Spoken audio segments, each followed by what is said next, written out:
Hola chicos, hoy vamos a ver algunos murales, los murales que hizo Sargent en la Escuela de Bellas Artes de Boston. Es John Singer Sargent, nace en Florencia de padres estadounidenses, estudió en París y vivió en Londres. Fue un excelente retratista. Como se pueden ver, esta es una de sus pinturas, la más famosa, ¿no? Lady Agnes. Vemos una pincelada muy rápida, pero un dominio del color y de la forma extraordinario. Resuelve detalles muy delicados con una pincelada muy rápida, ¿sí? Se destacó en Europa sobre todo por sus retratos, y en Boston se le encargaron dos murales, uno en la biblioteca de Boston y el otro en el Museo de Bellas Artes, ¿sí? Son las dos grandes murales que legó, de los cuales vamos a hacer un análisis hoy. Bueno, originalmente le habían encargado que hiciera las pinturas solamente en 3 de los lunetos, ¿no? Cuando presenta los bocetos Sargent, ¿no? Se entusiasmaron el mismo director, ¿no? Por lo que y el mismo Sargent le sugirió que se recubrieran las paredes y las cúpulas. Entonces al final, gracias a eso, tenemos este hermoso legado, ¿no? Esta es la vista de las cúpulas, de cómo se ve la Escuela de Bellas Artes. Esta es la vista que tenemos ingresando al museo. Nos subimos por las escaleras y nos encontramos primeramente con esta alegoría que se encuentra aquí. Vamos a verla más de cerca, ¿sí? Obviamente, como es el Museo de Bellas Artes, ¿no? Es una alegoría sobre la arquitectura, la pintura y la escultura, ¿sí? Es fácil de reconocer estos 3 personajes. Tienen sus atributos. La escultura, desde luego, tiene el martillo, la pintura, la paleta con los pinceles, y en el centro se encuentra la arquitectura. La arquitectura tiene una columna más o menos donde se encuentra el esternón, y en la parte de atrás vemos una representación de Atenea expulsando a Cronos, al tiempo. Atenea, ¿no? La diosa de la guerra y de las artes, expulsando a Cronos, ¿no? El dios del tiempo. Lo vemos con la guadaña, que es su principal atributo, ¿no? Entonces Atenea, protectora de las artes, ¿sí? Esto parece hacer una alusión de que de la eternidad a la que aspira toda obra de arte, ¿no? Recordemos aquel famoso poema de Horacio, No moriré del todo, ¿sí?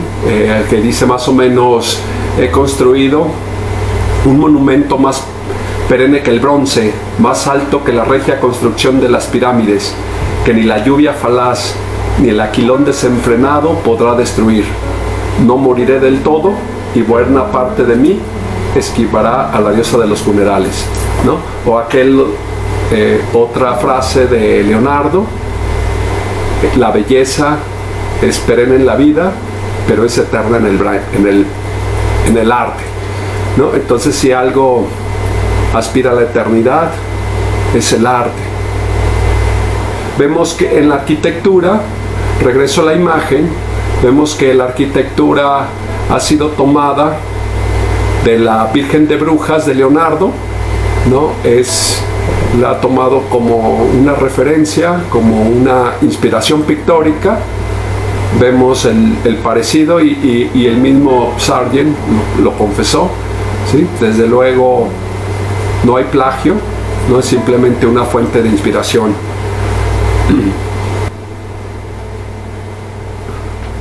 Otra de las pinturas que presenta.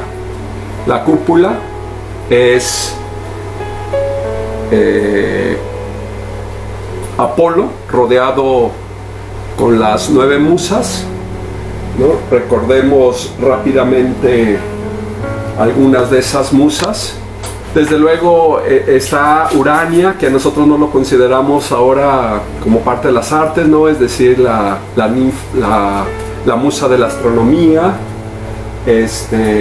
Está Clio también, la de la historia, ¿sí? 3 tipos de poesía: Erato, que es la poesía lírica, amorosa; Polimnia, que es la poesía sagrada; y Calíope, la poesía épica, ¿no? Euterpe, la música; Terpsícore, la danza; Melpómene, la tragedia; y Talía, la comedia, las 9 musas, ¿no? Obviamente sabemos que este es Apolo por la lira, que es su principal atributo, ¿no? Y tradicionalmente se ha representado con las 9 musas. Es una pintura fácil de descifrar, desde luego, ¿no? Aquí tenemos otra pintura donde se vuelve a encontrar Apolo, ¿sí? Apolo, que es el dios de las artes también; Atenea, los dos son los dioses de las artes, Atenea y Apolo, ¿no? Y vemos 2 grupos. En un grupo vemos por un lado al dios Pan, ¿no? Con su atributo que es la flauta de Pan, ¿no? Los cuernos de macho cabrío, ¿sí? Es muy fácil de reconocer. Y en este lado se encuentra un hombre con un arpa, ¿sí? Desde luego no es Apolo, porque Apolo se encuentra en el centro, entonces fácilmente sabemos que es Orfeo. Orfeo, bueno, rápidamente cuento la historia. Orfeo no fue ni dios ni semidios, ¿no? Fue un mortal. Se casa a su amante. Día de la boda, la muerte de una serpiente. Entonces le pide a Hades que le permita recuperar a Eurídice, su amante, ¿no? Hades le dice que está bien, que puede pasar al infierno, que el perro, el Cerbero, lo va a adormecer con la música de su lira, ¿no? Así lo hace, pero le da una recomendación, y es que va a sentir la presencia de Eurídice atrás de él, pero no debe voltear hacia atrás, ¿no? Tiene que avanzar hacia la salida. Eurídice lo va a seguir, o el alma de Eurídice. Sin embargo, cuando va saliendo, no resiste la tentación, voltea hacia atrás y la pierde para siempre, ¿no? Es Orfeo, ¿no? Es venerado también, ¿sí? Con su atributo, la lira. Bueno, entonces de este lado está representada el arte románico, es decir, es un arte pasional, es un arte nostálgico, es un arte desmesurado, mientras que de este lado se encuentra la representación del arte clásico, ¿sí? La armonía, la mesura. Vemos en un lado que está Atenea, ¿no? Rechazando los ropajes de guerra, el casco, ¿sí? Y de este lado se encuentra Afrodita, que es diosa del amor y de la belleza, desnuda, ¿no? Con un cuerpo muy hermoso. Entonces, en el centro, Apolo; de este lado, el arte romántico y el arte clásico. Bueno, aquí se encuentra, también es fácil de descifrar, una representación de la Esfinge y la quimera, ¿no? La quimera ha sido representada de muchas maneras. Aquí tenemos algunas versiones más zoomorfas, ¿no? Y esta versión antropomorfa, desde luego, con una mujer con alas, ¿sí? Dando un beso a la Esfinge, ¿sí? Recordemos rápidamente la historia de la Esfinge, ¿no? Recordemos Edipo, ¿sí?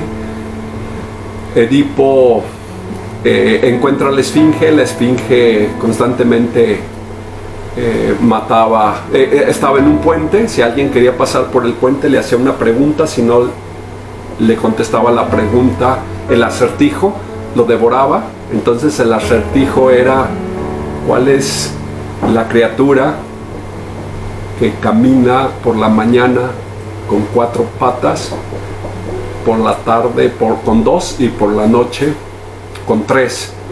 ¿Sí? Nadie sabía responder ese acertijo, ¿no? Edipo lo respondió, le dijo que era el hombre que en la infancia gateaba, eran las 4 patas, cuando era maduro caminaba en 2 y de anciano caminaba con 3, ¿no? Porque se apoyaba en un bastón, ¿no? Entonces la quimera se lanza a un despeñadero, ¿no? Y Edipo triunfa, ¿no? Hay otra interpretación, y es que, sin saberlo, Edipo es a la vez el resultado de ese acertijo. Edipo, que le habían perforado los pies de niño, ¿sí? Y que su padre adoptivo, un pastor, lo encuentra, ¿no? Con los pies dañados, le habían perforado, entonces caminaba sobre 4 puntos, ¿no? De niño. Después se recupera, se convierte en un hombre, camina sobre 2 y finalmente es cegado, ¿no? Al descubrir que mató a su madre y se acostó mató a su padre y se acostó con su madre. Entonces Antígona, su hija, lo acompaña, ¿no? Camina sobre 3 patas, ¿no? Con un apoyo que es Antígona, ¿sí? Entonces recordemos rápidamente ese bello mito, ¿no? Aquí se encuentra esta alegoría, es Zeus y Ganímedes, ¿no? Ganímedes, recordemos, era un mancebo, un adolescente bellísimo, ¿no? Tan bello que el mismo Zeus se enamora de él y, convertido en águila, lo rapta, lo lleva hasta el cielo, donde lo convierte en copero de los dioses, ¿no? Él era de origen troyano, y allí comienza la perdición de Troya, ¿no? Ya que la esposa de Zeus, Hera, se vengará de los troyanos, ¿no? Por celos a Ganímedes. Una alusión sobre la música, una alusión sobre la astronomía, no nuevamente la musa de la astronomía, Urania, con algunos signos zodiacales. Otra sobre Prometeo, ¿no? Aquí lo vemos, está recostado sobre él un buitre. Recordemos el castigo por haber dado el fuego a los hombres y la luz, ¿no? Una alusión también al entendimiento, ¿no? Entonces es castigado por haber robado el fuego sagrado a los dioses, y es castigado haciendo que un buitre eternamente le coma las entrañas, y por la mañana le vuelven a crecer, ¿no? Entonces es un castigo eterno. A la vez Prometeo es símbolo de los artistas que no descansan, ¿no? El buitre que les come las entrañas son las ideas que vienen y seducen al artista. Están constantemente inquietándolo, haciéndolo imaginar nuevas obras, ¿no? Por la mañana trabaja y más o menos las lleva a cabo, y en la noche vuelven a atormentarlo nuevamente esas ideas, ¿no? Esta es la vista que tendría la cúpula. Ya vimos los símbolos que contienen cada una de ellas. Aquí se ve una alusión, es Apolo con el carro del sol. De este lado vemos a una mujer con vestiduras oscuras, sobre la frente tiene un atributo, una media luna, ¿no? Sabemos que es la noche y la luna a la vez, que va huyendo cuando viene el sol acompañado por las horas. Aquí vemos a las horas acompañando el carro, ¿sí? El carro del sol, el carro de Apolo. Y nos recuerda desde luego aquellos hermosos versos de Shakespeare, cuando ve a Julieta y le dice: ¿qué resplandor es ese? Es el oriente y Julieta es el sol. Sale el esplendente sol y mata a la envidiosa luna, lánguida y pálida de sentimiento, porque tú, su doncella, la has aventajado en hermosura.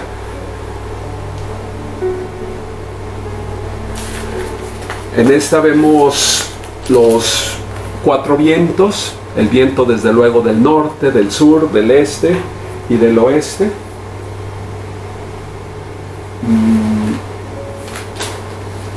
Vemos el noto, que es el viento del sur, ¿no? Los atributos con el que se le suele representar es precisamente soplando la caracola, ¿no? Y con grandes nubes.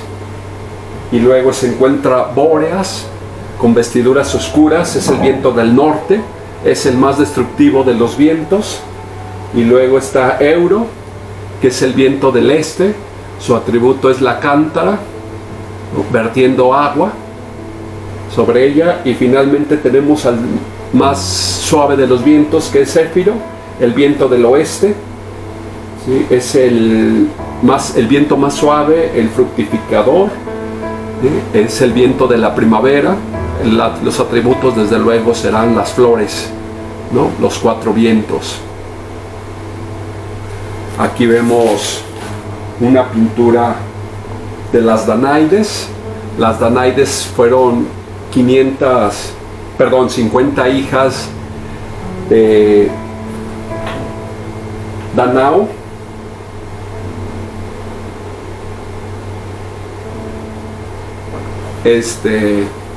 Danao vivía en Egipto, su hermano, igual que él, aspiraban al trono de Egipto. Su hermano tenía 50 hijos varones, Danao tenía también 50. Entonces hay una pelea entre ambos. Danao tiene que huir de Egipto, su hermano se queda con el trono, pero después el hermano, para hacer las paces, le propone casar a sus 50 hijos varones con las 50 hijas de Danao, ¿no? Así lo hacen, pero su padre les recomienda meter un puñal entre las vestiduras y en la noche de bodas matar a sus esposos. Así lo hacen y son castigadas por los dioses a llenar eternamente una vasija, ¿sí? A cargar agua para llenar esa vasija, una vasija que nunca se llena porque tiene un agujero, ¿sí? Y entonces el agua se está constantemente tirando. Aquí vemos una alusión primero a la verdad. La verdad se encuentra cubierta, ¿no? Recordemos que es una de las definiciones que da Heráclito, ¿no? Los presocráticos la llaman alateia, ¿no? A la filosofía, es decir, descubrimiento, ¿sí? Vemos al hombre desnudo quitándole los repajes, ¿sí? A la verdad. Y de este lado una alusión a la filosofía, un hombre meditando, y de este otro lado una alusión a la ciencia, ¿no? Vemos un hombre con un compás midiendo el cielo, ¿no? Otro atrás escribiendo, ¿sí? O dibujando la ciencia y la filosofía y la verdad. Bueno, esta es una alusión a las Hespérides. Las Hespérides son estas mujeres que se encuentran aquí, ¿no? Recordamos fácilmente a este personaje que es Atlas, condenado a cargar el cosmos sobre sus espaldas, ¿no? Y recordemos la leyenda. Las Hespérides son hijas de Atlas y le regalaron, Gea le regaló a Hera, cuando se casó con Zeus, le regala un jardín con árboles que dan manzanas de oro. Entonces Hera les encomienda a las Hespérides que cuiden de ese jardín. Les concede también un dragón para que lo cuiden. Las Hespérides holgazanean en el jardín normalmente, ¿sí? Porque el dragón los cuida. Y notamos aquí que se encuentran 2 columnas, son las 2 columnas de Hércules que completan el mito, ¿sí?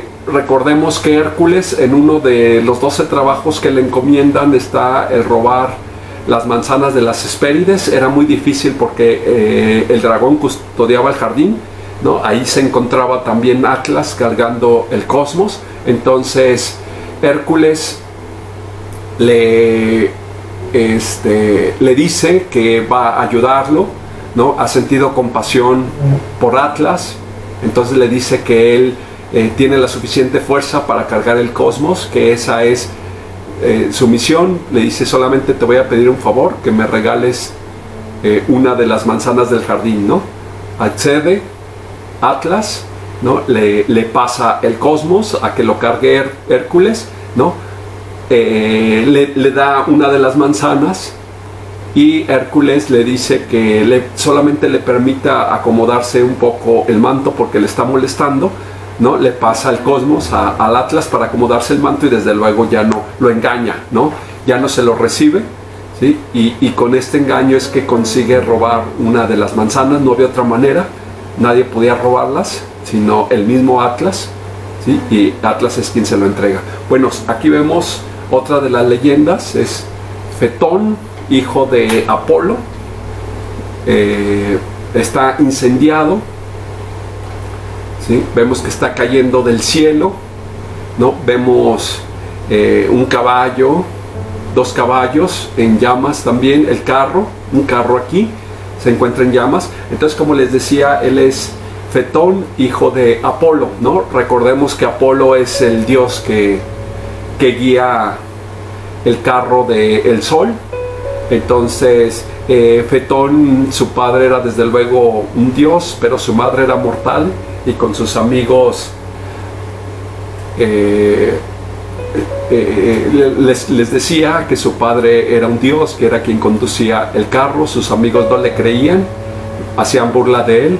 Entonces, para demostrarles, Fetón le pide a su padre que le permita conducir el carro del sol, ¿no? Para demostrarle a los amigos que es hijo de un dios, ¿no?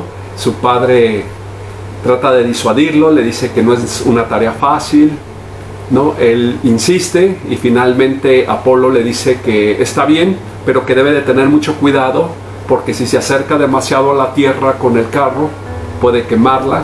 Si se aleja demasiado, la tierra se congelaría. Entonces le dice que los caballos están entrenados, él solamente tiene que mantener con firmeza las riendas, ¿sí? No sentir temor. Así lo hace, pero Fetón, cuando sube, siente temor, por tanto pierde el control sobre los caballos, ¿no? Se alejan, los caballos se alejan de la tierra, inmediatamente los polos se cubren de hielo. Después hace el movimiento contrario, los acerca a la tierra con tanta fuerza que queman el Sahara africano, ¿no? Y a los mismos habitantes del África se les quema la piel, ¿no? Zeus, al ver esta catástrofe que está causando Fetón, lanza un rayo hacia el carro, ¿no? Lo que provoca la muerte del hijo de Apolo, ¿sí? Bueno, es muy fácil de descifrar. Sabemos que se trata de Hércules con la famosa hidra de Lena, ¿no? Este monstruo que le cortaban una cabeza y le volvía a salir otra, ¿no? Entonces, con la ayuda de su sobrino es como la vence, mientras que Hércules le corta la cabeza a su sobrino con un hierro candente. Se la cauteriza para que no vuelva a salir y es así como la vencen, ¿no? Símbolo también de la vida, de que apenas terminamos de solucionar un problema, cuando ese problema nos genera, la solución nos genera nuevos problemas, ¿no? Pensemos en la época moderna, ¿no? Desde luego siempre ha existido la enfermedad, las limitaciones, ¿no? Entonces surge la ciencia que trata de hacernos la vida más sencilla, ¿no? Es la solución que tenemos, pero luego la ciencia se convierte en un problema. Vemos hoy los problemas ocasionados por el cambio climático, la contaminación, las enfermedades psíquicas. Es decir, lo que era la gran solución ahora se convierte en problema, ¿no? Los problemas, símbolo de la hidra de Lena, le cortamos una cabeza y surgen nuevos. a Orestes perseguido por las furias. Vemos a esta mujer que tiene cerca del pecho una cuchillada, ¿no? Está muerta desde luego, ¿sí? Lo vemos a él despavorido. Es Orestes. Bueno, ¿quién fue Orestes? Orestes fue hijo de Clitemnestra. Clitemnestra a la vez fue esposa del hermano de Menelao, de Agamenón, ¿sí? Como sabemos, Agamenón fue a la guerra de Troya. Mientras que él se encontraba en la guerra de Troya, Clitemnestra se hizo un amante, y cuando regresa Agamenón con la ayuda de ese amante, lo mata, ¿sí? Electra, hija de Clitemnestra, huye con su hermano Orestes, que era un niño pequeño todavía, huye y se encarga de cuidar a su hermano, pero cuando Orestes cumple la mayoría de edad, Electra lo lleva a la tumba de su padre y le cuenta la historia de cómo su madre ha matado a su padre, y le dice que tiene que tomar venganza. Así lo hace Orestes, de manera que mata a su padre y a su madre, y después las furias, el remordimiento, lo enloquecen, ¿sí? Los dioses se compadecen de él y hacen un juicio. Son 12 dioses los que actúan como jueces, ¿sí? Quedan empatados, 6 a favor de él, 6 en contra de él, ¿sí? Y tienen que llamar a otra diosa, que es Atenea. La llaman y Atenea da su voto para que Orestes recobre la cordura, ¿sí? Y la condición que le ponen es que debe rendir culto a las furias, o Erinias también, pero esta vez bajo la vocación de las Euménides, es decir, las benévolas, ¿no? Euménides es una antífrasis, es decir, es una palabra que dice lo contrario de la realidad, ¿sí? Las furias, las Erinias que enloquecían, ¿sí? Son veneradas bajo el nombre de benévolas, ¿no? Las Euménides. Bueno, aquí vemos también, es una historia que conocemos muy bien. Es Perseo que le entrega la cabeza de Medusa a Atenea. Atenea, recordemos que le presta su escudo para, con este escudo, protegerse de la mirada de Medusa, ¿no? A la vez se refleja ahí la Medusa y ella misma se convierte en piedra, ¿no? Vemos que le corta la cabeza a Perseo, y de la sangre de la Medusa nace el Pegaso, el caballo alado. Como vemos, hay una unidad más o menos en todos los relatos, ¿sí? Vemos a Atenea constantemente, vemos a Apolo, o algo que está relacionado como Apolo, como puede ser Fetón, ¿sí? Y finalmente tenemos que es un centauro, ¿sí? Y un chico montado en el lomo del centauro. Este centauro no puede ser sino Quirón, ¿sí? Los centauros son símbolo de la lujuria. Hay entre ellos una excepción, es un centauro bueno, benévolo, sabio, maestro en la medicina y en la caza. Varios héroes griegos estuvieron bajo su protección, entre ellos Aquiles, ¿sí? Que lo vemos aquí, le está enseñando Quirón a disparar el arco, y no puede ser otro sino Zeus, viendo Aquiles, ¿sí? Recordemos que Aquiles no es hijo de Zeus, pero es hijo de la diosa Tetis. Había una profecía que decía que si Zeus amaba a Tetis, pero la profecía dice que si tiene un hijo con ella, ese hijo lo va a destronar. Por tanto, Zeus no tiene relaciones con ella, se le entrega a Peleo, y Peleo y Tetis, ¿sí? Son los padres de Aquiles. Peleo, que es mortal, y Tetis, que es una diosa, entonces era semidios, ¿sí? Pero siempre, por el amor que le tuvo a Tetis, Zeus lo cuida como si fuera uno de sus hijos. Bueno, aquí podemos ver cómo se ve el conjunto de la pintura mural, ¿sí? Notamos que es una arquitectura muy clásica y la pintura de Sargent armoniza muy bien con el resto de la arquitectura. Los temas también son muy clásicos. Esta es la vista.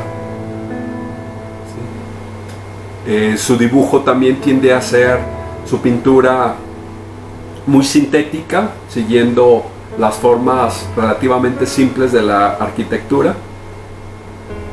Esta es la vista del edificio por fuera y terminamos.